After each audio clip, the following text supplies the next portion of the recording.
يا أيها الذين آمنوا اتقوا الله ولتنظر نفس ما قدمت لغد رب اشرح لي صدري ويسر لي أمري واحلل عقدة من لساني يفقهوا قولي. اس عظیم الشان اجلاس کے عظیم صدر محترم فضیلت الشیخ مولانا عبد الوہاب ابن عبد العزیز الجامعی حفظہ اللہ، امیر صوبائی جمعیت اہل حدیث کرناٹکا، ہمارے ساتھ بنگلور سے یہاں تک اپنی گاڑی پر سوار کر کے ہم کو اور فضیلت الشیخ معراج ربانی حفظہ اللہ کو اپنے ساتھ لے کر آنے والی شخصیت جناب محمد اسلم خان، ناظم صوبائی جمعیت اہل حدیث کرناٹکا، اور اسٹیج پر بیٹھے ہوئے بے باک خطیب، ایوان باطل میں زلزلہ برپا کرنے والی شخصیت فضیلت الشیخ ڈاکٹر سید معراج ربانی حفظہ اللہ، اسٹیج پر بیٹھے ہوئے معقر علماء کرام، اور ہمارے سامنے جو اسٹیج پر نہیں ہے لیکن آپ کی اس نشست میں اگلی صف میں بیٹھے ہوئے ہیں اور جن کو مدعو کیا گیا، معزز علماء کرام، سرسی اور اس کے اطراف و اکناف سے قرب و جوار سے تشریف لائے ہوئے معزز سامعین حضرات، پردہ نشین اسلامی خواتین، ماں اور بہنوں، قوم و ملت کے لائق بر نوجوانوں اور عزیز بچوں، سرسی کا یہ نصف روزہ پروگرام ہے اور میں نے فہرست میں اپنا ٹائم دیکھ لیا ہے اور مجھے اپنے وقت میں اپنی بات کو ختم بھی کرنا ہے، اور اس کے بعد آپ سنیں گے ڈاکٹر سید معراج ربانی حفظہ اللہ سے. اللہ رب العالمین سے دعا ہے کہ جو باتیں کہی جا رہی ہیں اور آپ تک پہنچائی جا رہی ہیں، اللہ تبارک و تعالی ہم کہنے والوں کو بھی اور سننے والوں کو بھی عمل کی پوری توفیق عطا فرمائے. اسلام کے اندر تقویٰ کی بڑی اہمیت ہے. علامہ ابن تیمیہ رحمۃ اللہ علیہ نے لکھا ہے کہ عبادت ایک جسم ہے. وَاعْلَمْ أَنَّ الْعِبَادَةَ جسم، عبادت ایک جسم ہے اور تقویٰ اس کی روح ہے. اگر ہم عبادت کے اندر سے تقویٰ کو نکال دیں تو عبادت بے جان ہے، اور بے جان چیز کی یا ڈیڈ باڈی کی کوئی قدر نہیں کرتا. میرے اندر جب تک روح ہے آپ عزت کریں گے، بلائیں گے، کھلائیں گے، پلائیں گے، اور جتنی عزت کر سکتے ہیں آپ کریں گے.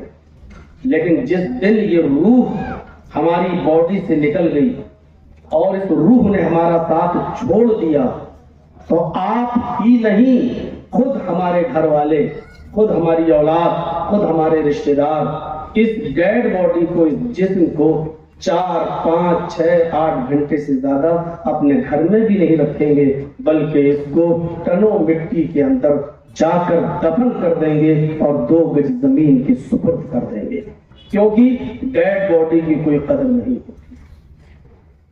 اس لیے ہمیں اور آپ کو اپنی زندگی کے اندر تقویٰ پیدا کرنا. تقوی کا تعلق آپ کی پوری زندگی سے ہے، آپ کے معاملات سے ہے، آپ کے رہن سہن سے ہے، آپ اپنے بچوں کے ساتھ کس طرح رہ رہے ہیں، ان کے درمیان آپ کا تقویٰ کیا ہے.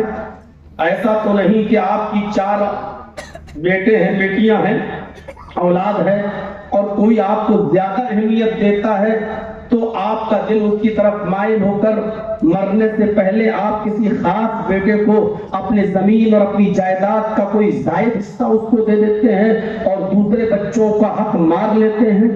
ایسا تو نہیں کہ آپ اپنی اولاد کے ساتھ اچھا برتاؤ کرتے ہیں لیکن نکاح کے بعد اپنی بیٹیوں کو پرایا مال سمجھ کر آپ ان کے حوالے کر کے اور اپنی زمین و جائیداد اور وراثت سے اس کو آپ محروم کر دیتے ہیں. تقوی کا تعلق آپ کے کے اس معاملات سے بھی ہے، تقوی کا تعلق اور بیوی کے ساتھ رہن سہن سے بھی ہے، تقوی کا تعلق عبادیات سے بھی ہے۔ تقوی کوئی ایک معمولی چیز نہیں ہے کہ جس کو ہم نے بس سنا کہ بس اپنی زندگی میں تقوی پیدا کرو، نہیں، تقوی نیت کے اندر بھی ہونا چاہیے۔ انما الاعمال بالنیات، ہر اچھے عمل کا دار و مدار نیت پر ہے، برے عمل کا دار و مدار نیت پر نہیں ہے۔ معاف کیجئے گا، برے عمل میں آپ کی نیت کتنی بھی اچھی ہو وہ برا ہی رہے گا، وہ اچھا نہیں ہو سکتا ہے۔ آپ کتنی اچھی نیت کر لیں کہ ہم ایک سنہار کی دکان میں جا کر سونا چوری کرتے ہیں، ہم خرچ نہیں کریں گے، لیکن ہمارے پڑوس میں غریب لڑکی رہتی ہے، ہم اس کی شادی کرا دیں گے۔ آپ کی نیت بہت اچھی ہے، آپ غریب کی مدد کرنا چاہتے ہیں، لیکن اچھی نیت کی وجہ سے یہ چوری کرنا ہمارے لیے جائز نہیں ہو جائے گا۔ انما الاعمال بالنیات کا مطلب یہ ہے کہ اچھے عمل میں ہمارا جو ہے دار و مدار نیت پر ہے۔ اگر اچھا عمل اچھی نیت سے کر رہے ہیں تو قابل قبول، اور اگر ہماری نیت اچھے عمل میں بری ہے تو یہ عمل بھی ہمارے منہ پہ مار دیا جائے گا۔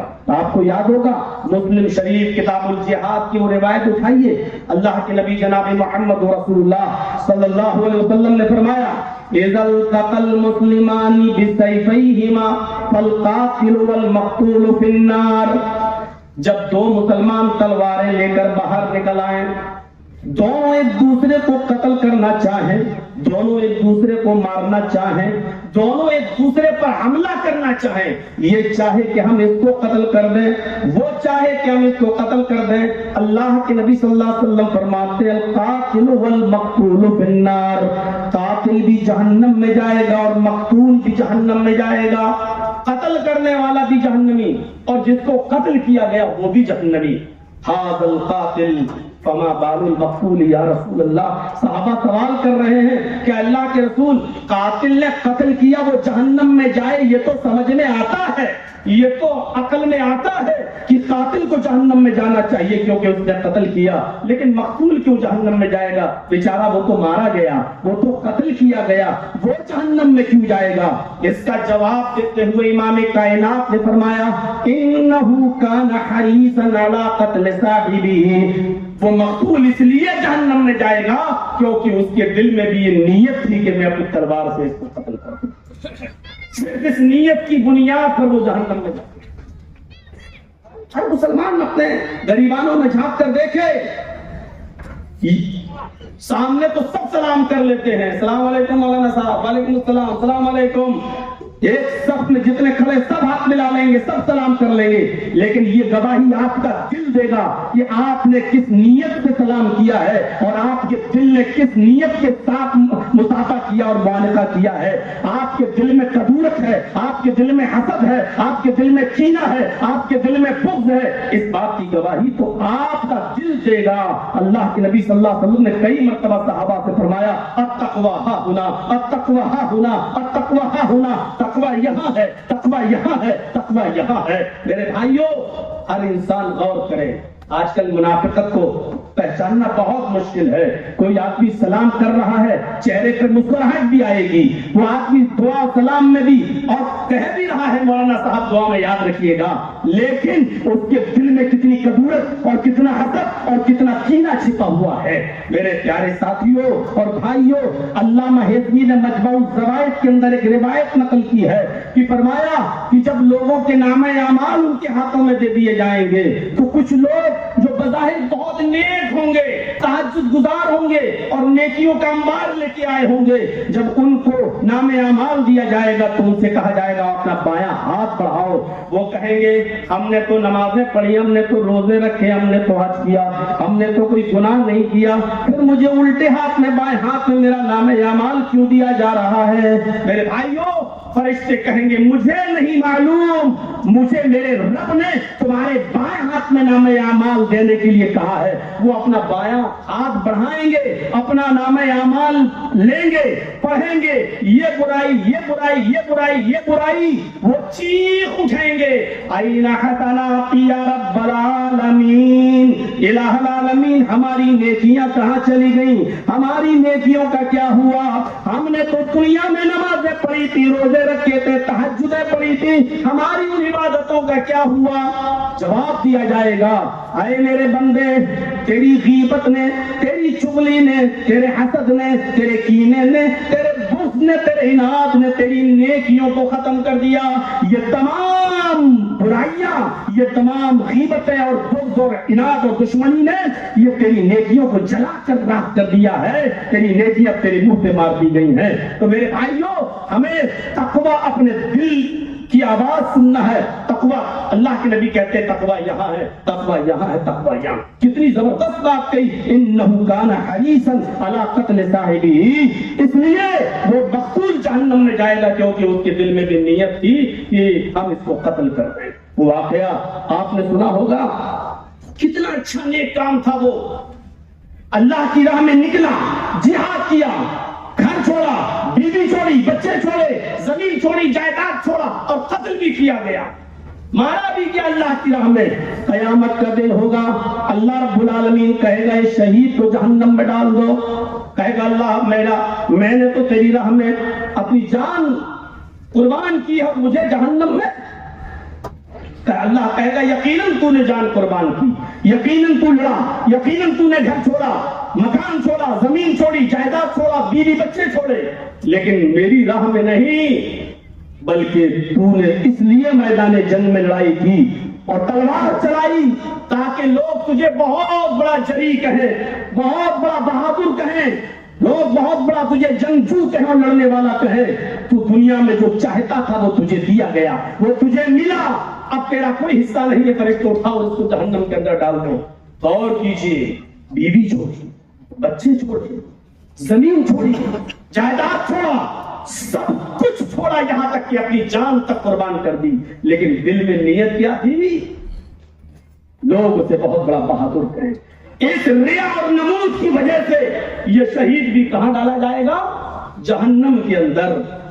اچھا کام تو کیا لیکن نیت اچھی نہیں تھی، کہا جا رہا ہے جہنم میں۔ اور اس کے برعکس اس کو دیکھو جس کو امام مسلم نے اپنی مسلم شریف کی حدیث کے اندر درج کیا، اس واقعے کو، وہ آدمی جو صحرا کی طرف نکلا، اپنے اونٹ پر سامان باندھے ہوئے تھا، اس نے اپنے اونٹ کو ایک درخت سے باندھا، اور جب آنکھ کھلی تو دیکھا اونٹ ہمارا غائب ہے، اونٹ کا پتہ نہیں ہے۔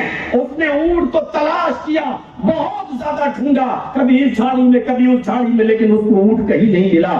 اچانک اسی جگہ پر آ کر تھک کر وہ بیٹھ گیا، نیند آئی، تھوڑا سا آنکھ کا جھونکا لگا، اور جب آنکھ کھلی تو کیا دیکھتا ہے کہ اونٹ تو میری جگہ پر بیٹھا ہے، جہاں باندھا تھا وہیں پر بندہ وہیں پر موجود ہے۔ اس نے سامان چیک کیا، کوئی چیز کم نہیں، جو گھر سے لے کر نکلا تھا وہ سامان اس اونٹ پر بندھا ہوا ہے۔ اس آدمی نے مارے خوشی کے اس کی زبان سے یہ الٹے جملے نکل گئے، اللہم انت عبدی وانا ربک۔ غور کیجئے میرے بھائیوں، ان جملوں کے خطرناکی پر غور کیجئے، ان جملوں کے ڈینجر ہونے پر غور کیجئے۔ اس کی زبان سے کیا جملے نکل رہے ہیں؟ اللہم انت عبدی وانا ربک، اے اللہ واقعی تو میرا بندہ ہے اور میں تیرا رب، میں تیرا رب، تو میرا بندہ، میں تیرا رب۔ لیکن اللہ مسکرا رہا ہے۔ یہ جملے کوئی معمولی جملے نہیں، خطرناک جملے۔ ارے فرعون نے بھی اتنے ڈینجر اور خطرناک جملے نہیں بولے تھے۔ فرعون لوگوں سے کہتا تھا انا ربکم الاعلی، میں تمہارا رب ہوں۔ اس نے کبھی اللہ سے نہیں کہا کہ میں تیرا بھی رب ہوں۔ فرعون نے کبھی اللہ سے نہیں کہا کہ میں تیرا بھی رب ہوں۔ اس نے تو اللہ سے بھی کہہ دیا کہ تو میرا بندہ اور میں تیرا رب۔ ان جملوں کے خطرناک ہونے پر ذرا نظر ڈالیے، لیکن اس کے باوجود اللہ رب العالمین مسکرا رہا ہے اور کچھ نہیں کہہ رہا ہے، اس کو نظر انداز کر رہا ہے اور معاف کر رہا ہے۔ وجہ یہ ہے کہ اس آدمی نے یہ جملے دل سے نہیں کہے تھے، اس کی نیت یہ کہنے کی نہیں تھی، وہ کہنا یہی چاہ رہا تھا کہ واقعی تو میرا رب ہے اور میں تیرا بندہ۔ یعنی میں اتنی اونٹ کو تلاش کیا اور ڈھونڈا لیکن اونٹ نہیں ملا، اور جب اپنی جگہ پر آیا اور دیکھا تو واقعی اونٹ یہاں بیٹھا ہوا ہے، واقعی یہ تیری قدرت ہے، یہ تیرا کمال ہے، میری محنت رنگ نہیں لائی اور تیری قدرت نے اپنا رنگ دکھا دیا، واقعی